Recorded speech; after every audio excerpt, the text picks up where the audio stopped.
Recently world cup में Shaheen Shah Afridi was also got injured due to the knee injury थी उनको, तो वो नहीं उस टाइम पे कर पा रहे थे। तो जब आपने देखा तो आई मीन आपकी कैसी फीलिंग्स थी? Must have been could have relate that to.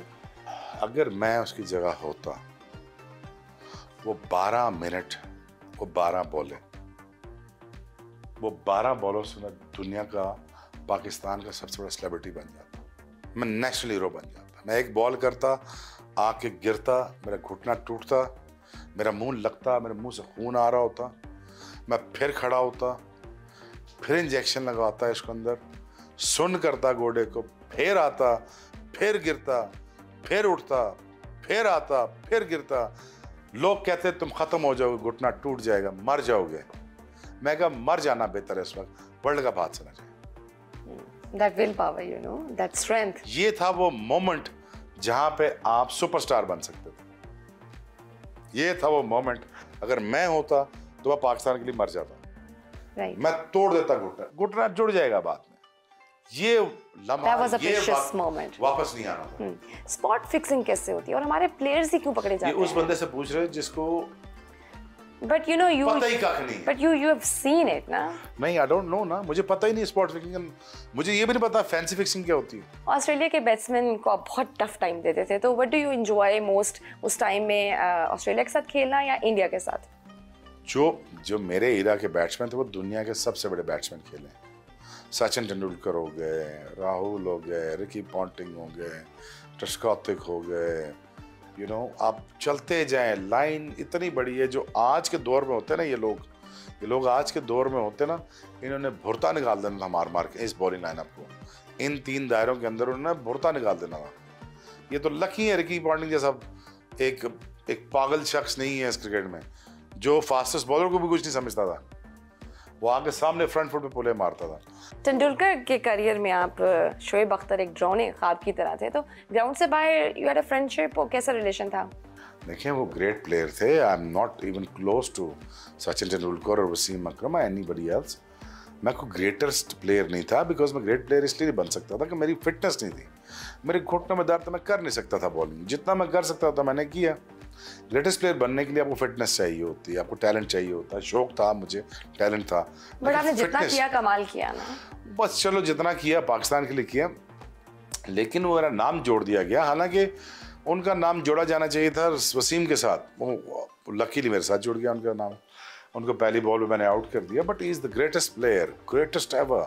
और बड़े मुश्किल बैट्समैन थे, बड़े तगड़े बैट्समैन थे। I think he is the finest player of the history of cricket.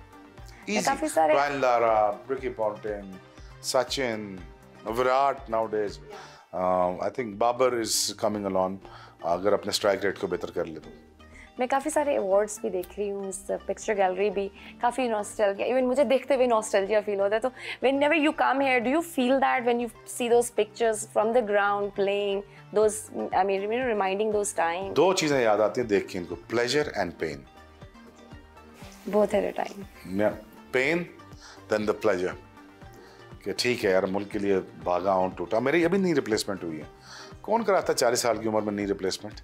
दोनों में चीज़ें लगी हुई हैं और आर्टिफिशियल घुटने लगे हुए हैं, तो मैं क्यों तोड़े घुटने? मुझे ये पता था कि मुल्क के साथ वफादारी करूँगा तो अल्लाह मुझे जलील नहीं करेगा। बेशक, इसमें तो बेशक। और ये सब देखने के साथ साथ मुझे pleasure and pain. Memorable award ये था 2003 का और 2001 का, जिसमें वो कम बैक कर रहा था और पहले मैच ही 5 आउट किए थे न्यूजीलैंड में। अच्छा। हाँ, फिर मैं दोबारा कम बैक किया था, फिर आउट किए थे मैंने। सो बस लकी है कि एक हमारे साथ बैट्समैन थे, बड़े अभी कराची में बैठे हुए थे, कहते यार हमने तो 200 भी किया, 300 भी किया, 7 तो 5 आउट करता था तो हेडलाइंस तो ले जाता था। तो मैं क्या यार देख यार, अल्लाह इज्जत देने वाला, ठीक है ना। अगर तेरा 100 नजर ना आए, मेरे 5 आउट नजर आए तो यार ये मैं मीडिया को कहता थोड़ा ही था कि तुम लिखो। एक टीवी प्रोग्राम में कुछ एक अनप्लेजेंट इंसिडेंट हुआ था, but the way social media पे आपको जिस तरह का रिस्पांस मिला, सपोर्ट मिली, दैट वाज क्वाइट ओवरवेलमिंग। और मैंने उसको बेसिकली, अब मैं उसको क्या कहूँ, उसको मैंने समझाया दैट वाज क्रेजी जो आपकी सपोर्ट थी। तो मैंने उसको समझाया कि तू नेशनल स्टार को इंसल्ट कर रहा है नेशनल टीवी के ऊपर, कल ये सारी कौम तुम्हें छोड़ेगी नहीं। तो उसने आगे से कहा कि तुम अपनी तरफ से स्टार बड़ी है, यू नो बड़ी, तुम नेशनल स्टार नहीं हो, तुम नो बड़ी। अच्छा। तो मैं उसका मुंह देख रहा हूँ, मैं कहा यार जिल्लत इसका मुकद्दर बन चुकी है। जो उसको कुछ 6 अरब गालियां पड़ी हैं, और मुझे सबसे ज्यादा तकलीफ पता उसके माँ बाप के लिए, मुझे उसके लिए नहीं हुई, उसको तो जायज पड़ी गालियां, लेकिन मुझे तकलीफ है उसके माँ बाप बेचारे सफर कर रहे हैं। मुझे बड़ा दुख लग रहा था कि उसके माँ बाप के लिए, लेकिन देखें कोई औलाद अपने माँ बाप के लिए कितना जिल्लत का बायस भी बन सकती है। हम अपने माँ बाप के लिए नाम कमा के लाए, और आप माँ बाप के लिए क्या लेके जा रहे हो घर पे? माँ बहन की गालियां पड़ रही, अब कौन रोके? मैंने तो मना भी किया अपने सारे मीडिया पे भी कि देखो यार ये हरकत से गिरी हुई जुबान यूज ना करो, बट मैं किसको क्या क्या समझा सकता हूँ। अब 3 अरब गालियां खाओगे तो यार बड़ी हिम्मत है कि 3 अरब गालियां खाना, ये तो बड़ी हिम्मत की बात है। लेकिन इसकी मुझे एक वजह नजर आती है, जब अल्लाह आपको इस लेवल पे जलील करता है ना किसी तरह, ये आप देख लो, आप सोच लो, वो जब इतने बड़े लेवल पर अल्लाह किसी को जलील करता है ना, उसमें एक खामी मुझे नजर आती है, मुझे समझा, उसमें तकब्बुर बड़ा होता है। जिसमें तकब्बुर होता है ना, अल्लाह उसको उस लेवल पर जलील करता है, फिर जहां पे वो मुंह दिखाने के लायक नहीं है। आप देख लो, मैं चीजें कर रहा हूं दुनिया की, हमारी देखो, हम तो हिस्ट्री का हिस्सा हैं, हम तो हिस्ट्री का हिस्सा हैं।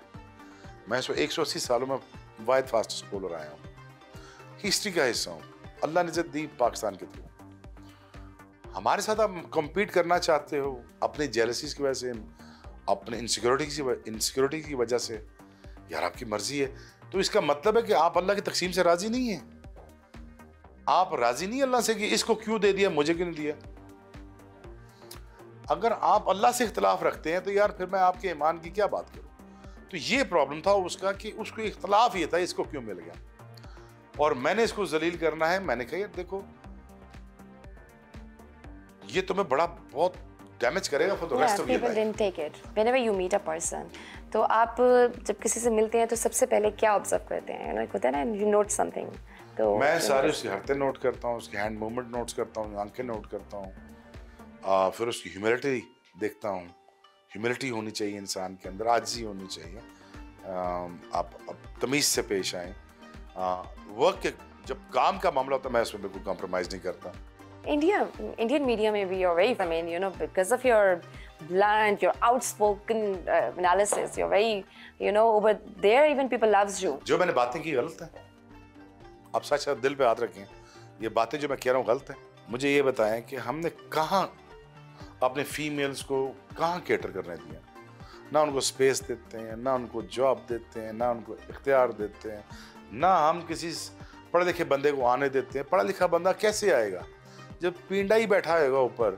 पिंडा तो नहीं चाहेगा ना मुझसे बेहतर बंदा आ जाए। फिर इसका हल क्या है? ये तो चीजें हैं, ये मसाइल हायरार्कीज को सोचना पड़ेगा, come to the national level till the bottom, बस करो एवरेज बंदे जिस लेवल पे ब्रेन ड्रेन हो रहा है, आप यही रीजन है ना कि हम जितनी भी यूथ है, जितने भी लोग हैं या टैलेंटेड लोग हैं, वो इतने मायूस हो चुके हैं स्मोक से कि they are just moving out.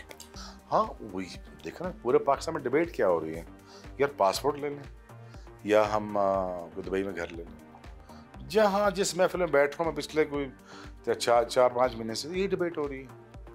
But मैं ये कह रहा हूँ कि देखें, हमारा मुल्क बड़ा कीमती है। मैं तो कहीं नहीं जा रहा, इधर ही बैठा, मेरे फैमिली भाई बच्चे इधर हैं।